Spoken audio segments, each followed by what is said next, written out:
બાબરકોટમાં આઝાદ media ન્યૂઝના પડઘા પડતાની સાથે ચોરી થયેલા વાસ્મો યોજનાના લાખો રૂપિયાના પીવીસીના પાઇપો રાતોરાત સ્થળ પર મૂકી આપવામાં આવ્યા। આઝાદ મીડિયાના યુવા પત્રકાર ભગવાનભાઈ ભરવાડની રજૂઆતની તાકાત। ગત તારીખ 10/1/2024ના રોજ જે બાબરકોટ ગામના યુવા પત્રકારની રજૂઆત આઝાદ મીડિયાના માધ્યમથી વાસ્મો યોજના હેઠળની પીવીસીની પાઇપોની ગ્રાન્ટ આજ 15 વર્ષ પહેલાં આવેલ હતી। એમની માતબર રકમ 23 લાખ જેવી હતી, જે 3333 મીટર પાઇપો હતી એ બાબરકોટના ગાંધી ભવન ખાતે રાખવામાં આવેલી હતી। એ ચોરી થયાની રજૂઆત આઝાદ મીડિયાના માધ્યમથી કરવામાં આવેલી હતી।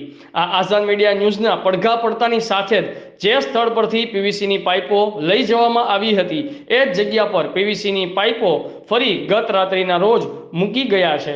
પાઇપો હજુ 50% પણ આવેલ નથી। બાકીની પાઇપો ક્યાં ગઈ એ જાણવાનું રહ્યું।